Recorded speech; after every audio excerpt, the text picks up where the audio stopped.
오늘 본문 말씀에는 두 가정이 나옵니다. 엘가나의 가정과 엘리의 가정.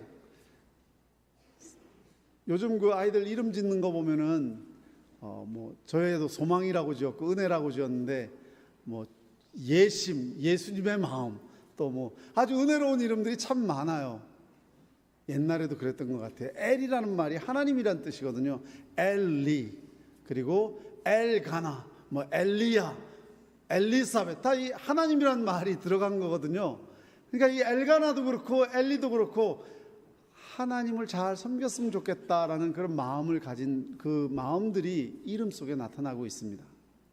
그런데 그런 기대나 그런 바람과는 반대로 한 가정은 참 은혜롭게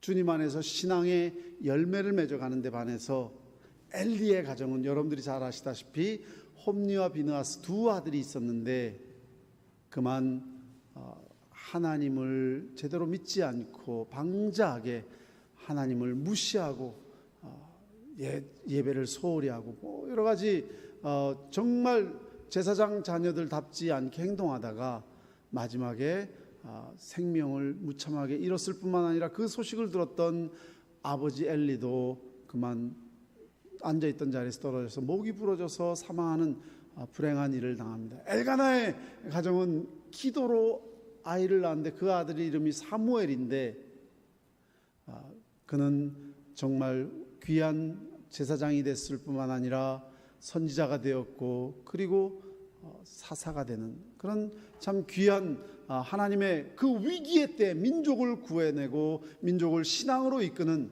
그래서 지금까지 우리 마음속에 많은 교훈을 남기는 귀한 하나님의 그릇으로 섰던 것을 우리가 압니다. 모든 것을 다 갖추었던 엘리의 가정에 비해서 엘가나의 가정은 사실 볼품없는 가정이었거든요.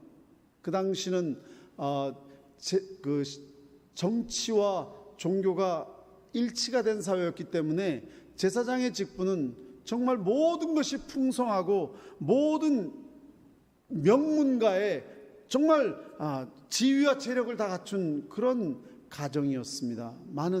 그럼에도 불구하고 이런 마지막 그 열매가 너무나도 비참하게 한마디로 가정이 멸망한 거죠.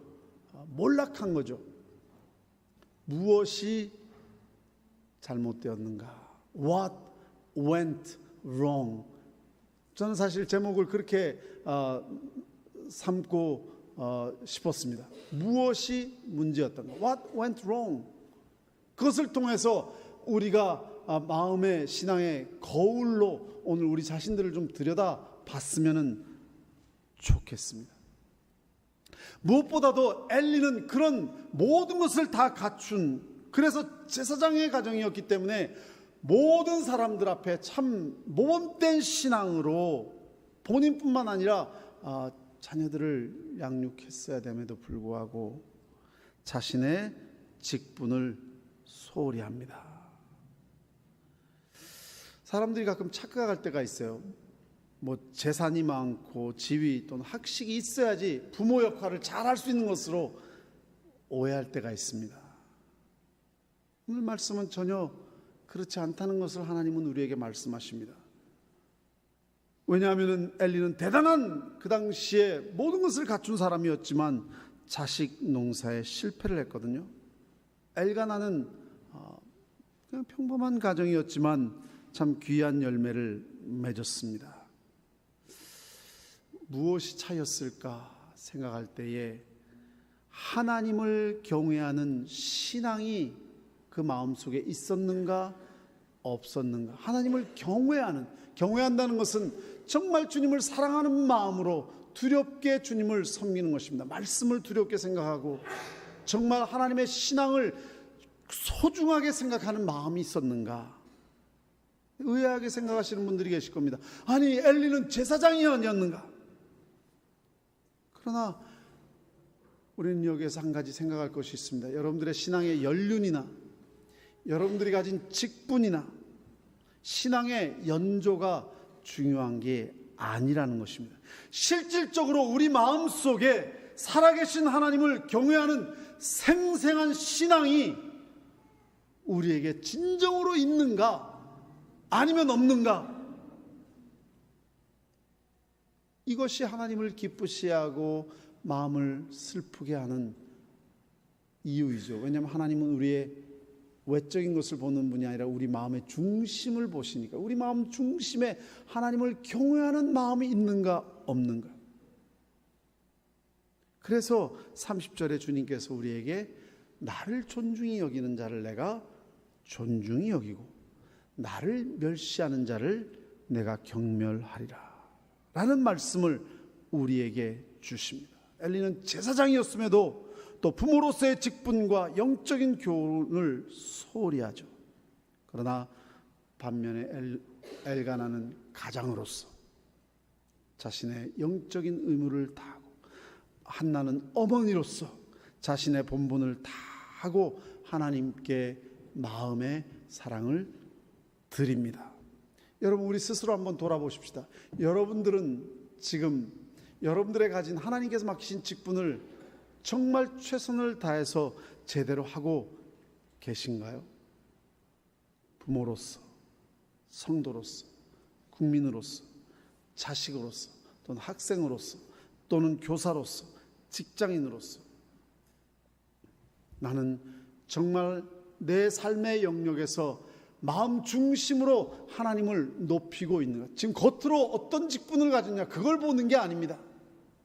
내가 얼마나 신앙생활을 오래 했는가, 그걸 보는 게 아닙니다. 지금 내 마음 중심에 하나님을 정말 두렵게 섬기고 또 그분을 소중하게 생각하는가.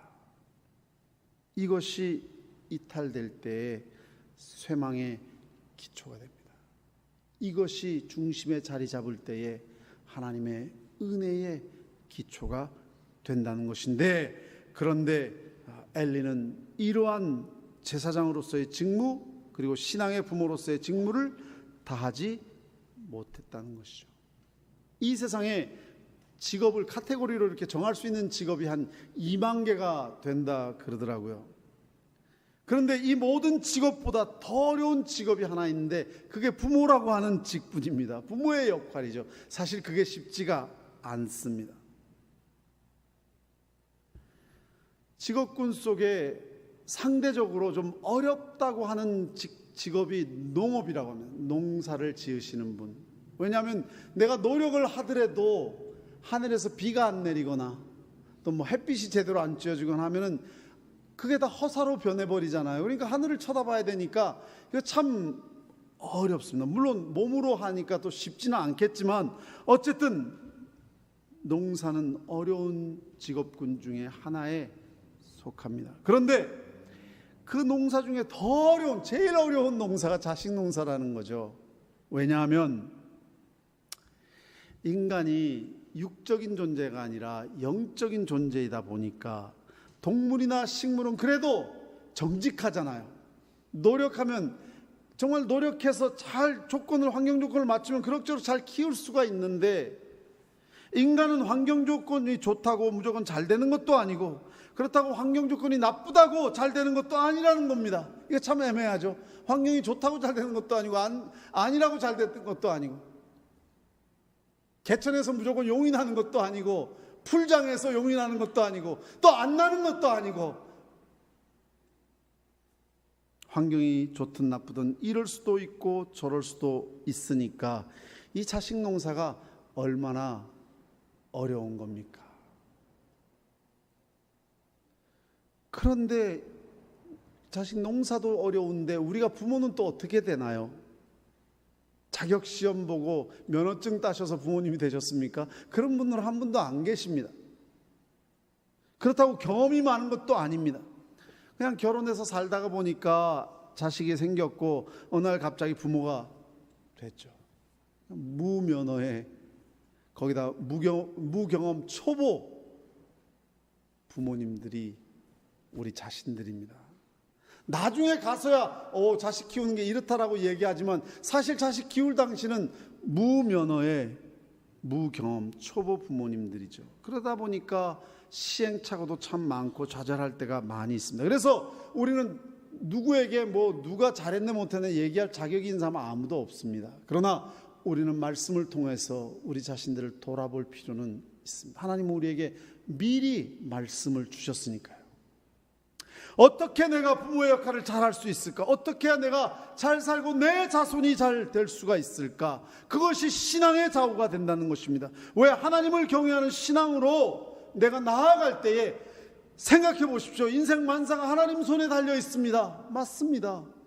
하나님은 전지전능하신 창조주실 뿐만 아니라 이 모든 만물을 주관하시는 분이시고 모든 인류의 역사와 우리 개인의 생사화복까지 다 주관하시는 절대적인 주관자이시니 그분이 문을 열면 닫을 자가 없고 그분이 닫으면 열 자가 없으니 하나님과 바른 관계를 맺고 살아가는 것이 얼마나 중요한 것인가.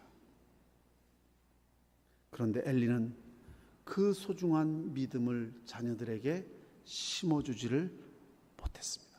그는 제사장이었기 때문에 자녀들이 늘 교회에서 살았습니다. 예배, 성전에서 살았다는 것이죠. 가장 좋은 위치에 있었습니다. 그런데 그들은 하나님을 알지 못했습니다. 믿음이 없었습니다. 믿음이 없으니 믿음이 없는 행동을 할 수밖에요. 그것을 심어줘야 할 엘리 제사장이 자녀들에게 믿음을 심어주지 못했습니다. 믿음을 계승하지 못했습니다. 그리고 자녀들에 대한 나쁜 소식이 막 귀에 들려오거든요. 제사를 지내기 위해서 고기를 삶았는데 자기들이 먼저 막 방작에 가서 취하고 성전에서 섬기는 여인들에게 손을 대고 이런 나쁜 소식이 들려오니까 굉장히 마음이 속상했을 거 아닙니까? 그래서 걱정이 돼서 너희들이 왜 하나님께 범죄하느냐? 그러지 말라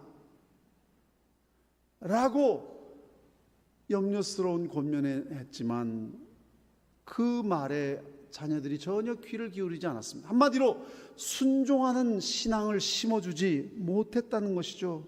순종하는 믿음을 심어주지 못했다는 것입니다. 아이를 엄하게 징계하지도 못했습니다. 이스라엘의 최고 종교 지도자로서 백성들의 잘못을 깨우치고 잘못된 것은 책망하고 징계를 해서라도 바로 고쳐야 하는데 자기 자녀에게 그 순종의 믿음을 심어주지 못했다는 것입니다. 물론 자식을 사랑하지 않는 사람은 아무도 없습니다. 우리 모두 자식을 사랑합니다.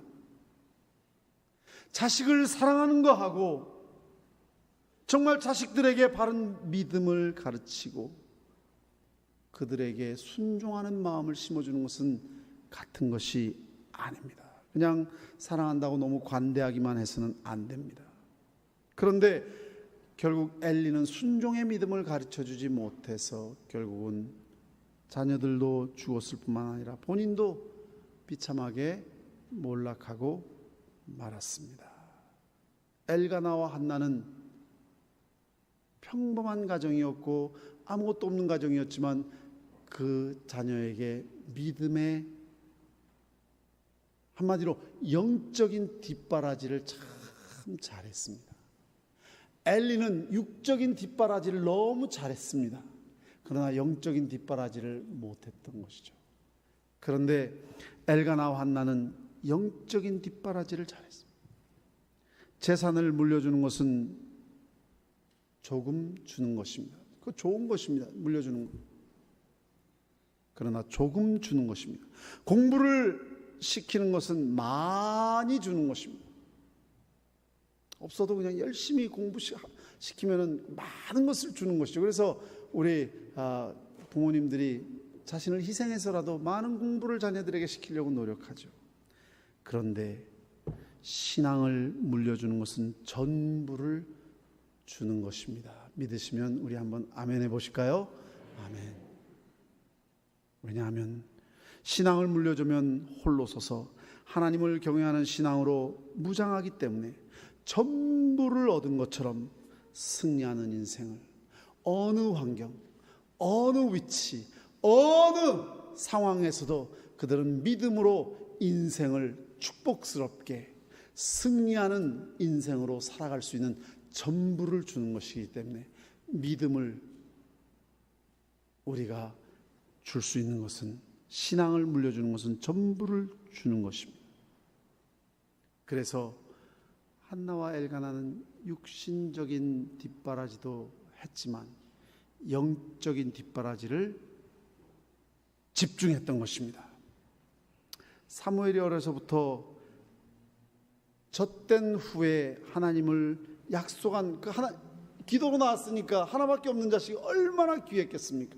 그러나 하나님과 서약했던 그것이 중요했기 때문에, 서약했기 때문에, 하나님을 존중하고 경외했기 때문에 자녀를 하나님 앞에 드립니다. 그리고 열심히 실로에 와서 하나님 앞에 예배드리는 모습을 보여주었습니다.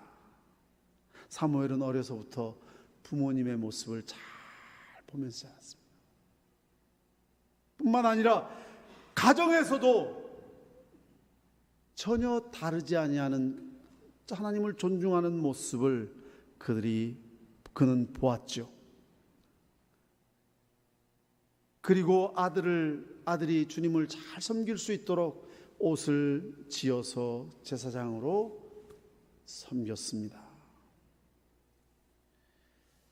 그렇게 예배를 중요시하고 기도하는 것을 중요하시게 하는 그 모습을 보여줬습니다. 여러분들에게 한번 질문 드릴게요. 여러분의 자녀가 한 10학년인데 갑자기 학교를 안 가겠다고 버티면은 여러분 어떠실까요? 나 학교 가기 싫어 하면서 방에서 문 딱 잠그고 이불 뒤집어 쓰고 안 나오고 있다면은 속 터지죠. 정말 이거 어떡하지? 고등학교라도 졸업해야지. 사회에서 여러 가지 복잡한 생각이 드실 겁니다. 이리 달래보고 저래보고 일주일 동안 안 갑니다. 2주일 동안 안 갑니다. 학교에 여러분 연락하시고 선생님한테 보고하고 나중에는 카운슬러를 부르고 심리 전문의를, 아마 여러분 집안이 아마 확 뒤집어질 것 같아요. 그렇지 않을까요? 그런데 여러분들의 자녀가 엄마 나 오늘 교회 가기 싫어, 오늘 안 갈래. 여러분들의 반응이 어떠실까 되게 궁금해집니다. 집안이 막 뒤집어지나요? 여러분, 우리 삶 속에 그런 것들이 나타납니다. 얼마나 하나님을 내가 존중히 여기고 있는가. 이들은 사무엘에게 하나님 중심, 말씀 중심, 예배 중심, 기도 중심의 그러한 삶을 모범으로 보여주었던 것이죠. 엘리는 그 모습을 보여주지 못했습니다. 심리학에서 거울 이미지 효과라는 게 있죠. 인간관계에 있어서 서로에게 영향을 미친다는 것입니다. 서로에게 거울이 된다는 것입니다. 특별히 부부나 또는 부모와 자식 간에 그게 굉장히 강하게 나타나니까 그대로 따라간다는 것입니다. 배운다는 것입니다. 그래서 자식은 부모의 입을 보고 자라는 게 아니라 뒷모습을 보고 자란다는 것입니다. 잘 생각해 보십시오. 자식들은 부모님의 잔소리 듣고 내가 이렇게 잘해야 돼, 오히려 역효과가 나면 낫지, 입술의 모습을 보고 자라는 것이 아니라 부모의 뒷모습을 보고, 부모님의 사랑하는 그 뒷모습을 보고 자녀는 자란다는 것입니다.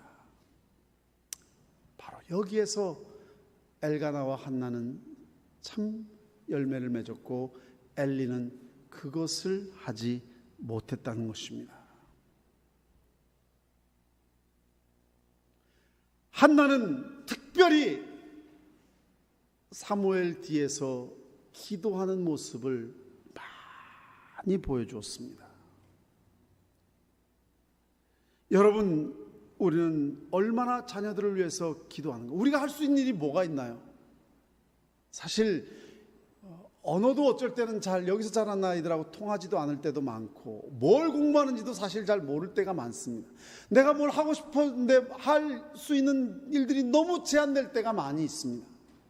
실망하지 마십시오. 우리에는 최대의 무기가 있습니다. 자녀들을 위해서 눈물로 기도할 수는 있지 않습니까? 내 골방에서 기도하는 그 기도는 그 좁은 골방에서 세계를 움직일 수 있는 능력이 잠재해 있는 그 골방의 기도가 여러분들에게는 있지 않습니까? 자녀를 위해서 눈물로 기도하십시오. 예수님도 그런 말씀을 하셨습니다. 여인들이여, 나를 위해서 울지 말고 너희들의 자녀를 위해서 우십시오. 울라는 말은 그냥 엉엉 울라는 소리인가요? 아니요, 눈물로 통곡의 기도를 자녀들을 위해서 하라는 것입니다. 여러분들이 잘 아시는 어거스틴, 이단에 빠졌습니다. 방탕하였습니다. 그는 희망이 없는 정말 부도덕한 자식이었습니다. 사생아 나왔습니다. 더 이상 소망이 없는데 모니카는 그를 위해서 기도할 때 죽음에 빠진 아들을 어머니의 기도가 구했습니다. 기도하는 자식은 망하지 않는다는 유명한 말이 거기서 나오지 않나요? 해밍웨이 여러분들이 잘 아시죠? 바다와 노인이란 노벨 문학상을 받은 너무나도 재능 많은 훌륭한 사람이었는데 그는 많은 이혼을 했고 나중에는 불행하게도 권총으로 스스로 자살합니다. 이유가 뭔지 아세요? 그 어머니가 자식에 대해서 그냥 굉장히 무관심하고 또 어쩔 때는 대하면은 아주 냉정하게 막 잔소리를 쏟아내고 너무나도 과격한 그런 모습을 보니까 자기 그 사랑하는 여자를 만나면은 조금이라도 어머니의 모습이 나오면은 그냥 싫은 거예요. 그래서 이혼해버리고 나중에는 정체성을 잃어버리고 결국은 자살하는 불행한 모습. 그 모든 중심에 부모님이 또는 어머니가 계셨다는 것을 우리가 볼 수 있습니다. 자식의 장래는 하나님 손에 달려 있습니다. 그러므로 우리는 이렇게 말할 수 있습니다. 자식의 장래는 기도하는 부모의 무릎에 달려 있다. 기도는 자식을 아름답게 세우는 가장 좋은 뒷바라지입니다. 부모가 아무리 유능해도 한계가 있습니다. 그러나 무릎 꿇고 눈물로 기도하면 하나님이 책임져 주시는 줄로 믿습니다. 바로 이것이 엘리와 엘가나 부부의 차이였다는 것이죠. 그런데 엘리는 한 가지 또 잘못한 것이 있습니다. 자식을 사랑하긴 사랑했는데 하나님보다 더 사랑했어요. 그래서 마음대로 호통치지도 못했고요. 그냥 걱정만 했지 자식을 더 하나님보다 사랑하니까 자식들은 홈리와 비느하스는 그것을 보고 자신의 유욕이 들끓을 때, 정욕이 들끓을 때 자신의 정욕을 하나님보다 더 사랑했습니다. 똑같은 거예요. 그러다 보니까 예배를 소홀히 하고 하나님의 모든 사역을 소홀히 하고 하나님 일 자체를, 하나님 자체를 소홀히 했기 때문에 그런 행동들이 나온 것입니다. 마음속에 하나님보다 더 사랑하는 것이 결국은 우상 아닙니까? 정말 마음에 우상을 가지고는 주님께 온전히 헌신하기가 불가능합니다. 그렇기 때문에 주님께서는 우리에게 말씀하십니다. 너희는 어찌하여 내가 나의 처소로 해서 명한 나의 제물과 예물을 밟으며 내 아들들을 나보다 더 중히 여겨 내 백성 이스라엘에 드리는 가장 좋은 것으로 스스로 살찌게 하느냐. 사무엘상 2장 29절 말씀. 내 아들들을 나보다 더 중히 여겨. 이 대목에 뜨끔하는 부모님들이 계셔야 됩니다. 뜨끔조차도 하지 않으면 너무나도 중병에, 영적인 중병에 걸린 것입니다. 어떤 분이 그런 말씀을 하시더라고요. 12학년 된 아이에게 너 한 1년 동안 교회 나오지 말고 공부해. 1년 동안 열심히 공부에 집중해야 돼. 그러고 나서 하신 말씀이 진짜 우리가 내 아이를 하나님보다 더 소중히 여겨서 내가 좀 책망을 받고 나는 하나님에게 영적으로 좀 어려움을 겪을지라도 그래도 내 자식이 좀 잘 될 수만 있다면 저는 그 길을 선택할 것 같습니다. 제가 좀 어려움을 겪고 나중에 하나님 앞에 벌을 좀 받더라도 우리 아이들에게 유익할 수만 있으면 얼마든지 저는 그렇게 할 수 있을 것 같아요. 이것이 지금 현대 크리스천들의 마인드 중에 많은 부분들이라는 거죠. 그러나 불행하게도 그렇게 해서 자식들이 잘 됐으면 좋겠지만 그것이 오히려 자식을, 내가 사랑하는 그 자식을 망하게 하는 길이라는 것을 왜 모를까? 사무엘상 3장 13절 말씀을 보니까 내가 그 집을 영영토록 심판하겠다고 그에게 이른 것은 그의 아는 죄악을 인함이니 이는 그가 자기 아들들이 저주를 자청하되 금하지 아니하였음이니라. 하나님을 존중치 않았다는 것입니다. 여러분, 인간끼리 서로 존중하면은 그 존중하는 사람들에 대해서 마음을 열고요, 그 사람을 존중하게 돼 있습니다. 왜냐하면 우리가 하나님의 형상이 우리 마음속에 있기 때문에. 일본의 그 다나카 수상 여러분 기억나시죠? 옛날 분들은 아마 기억나실 겁니다. 초등학교밖에 안 나왔어요. 그래서 그분이 인정을 받아가지고 대장성에 이제 일을 보게 됐는데, 대장성의 장관으로 임명받았는데 사람들이 아주 못마땅하게 생각했습니다. 그런데 그분의 처음 취임 인사가 상황을 변화시켰습니다. 여러분, 여기 계신 여러분들은 참 모든 천하가 인정하는 엘리트들이십니다. 저는 초등학교밖에 못 나온 사람입니다. 더구나 대장성의 일은 깜깜합니다.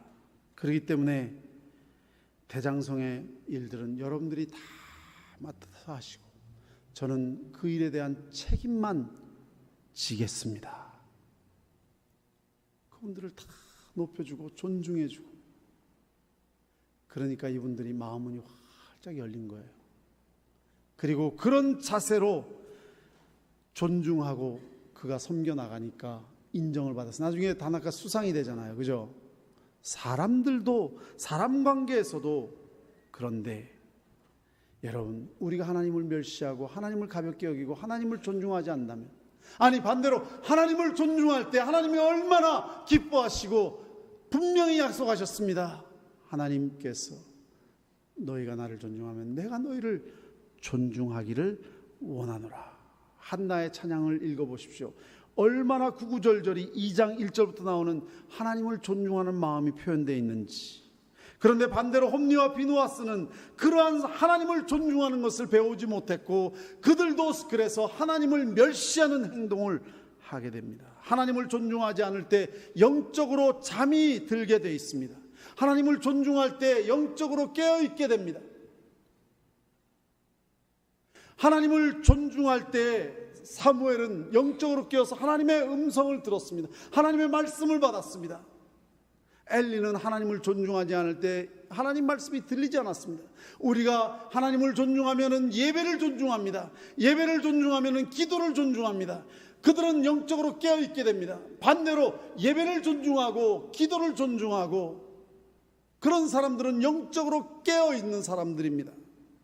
그리고 그런 사람들은 하나님을 존중하는 사람들입니다. 반대로 예배를 소홀히 하고 예배를 가볍게 여기고 기도를 가볍게 여기고 예배를 소홀히 하는 사람들은 영적으로 깨어있다 하더라도 잠들게 되어 있습니다. 하나님을 존중하는 마음 없습니다. 17절 말씀을 보니까 이 소년들의 죄가 여호와 앞에 심히 크면 그들이 여호와의 제사를 멸시하였음이었더라. 18절 말씀을 보면 사무엘이 어렸을 때 세마포 에봇을 입고 여호와 앞에 섬겼더라. 사랑하는 성도 여러분, 하나님을 존중하십시다. 예배를 존중하십시다. 기도를 귀히 여기십시다. 이스라엘아 들으라. 우리 하나님 여호와는 오직 하나인 여호와시니 너는 마음을 다하고 성품을 다하고 힘을 다하여 내 하나님 여호와를 사랑하라. 오늘날 내게 명하는 이 말씀을 너는 마음에 새기고 내 자녀에게 부지런히 가르치며 집에 앉았을 때든지 길에 행할 때든지 누웠을 때든지 일어날 때든지 이 말씀을 강론할 것이며 너는 또 그것을 내 손목에 메어 기호를 삼으며 내 미간에 붙여 표를 삼고 또 내 집 문설주의 바깥문에 기록할지어다. 사랑하는 성도 여러분, 우리 모두가 하나님을 존중하고 여러분들 삶에 하나님께서 여러분들을 높이 존중하는 축복된 가정이 되시기를 주님의 이름으로 축원합니다. 같이 기도하겠습니다. 오 아버지 하나님,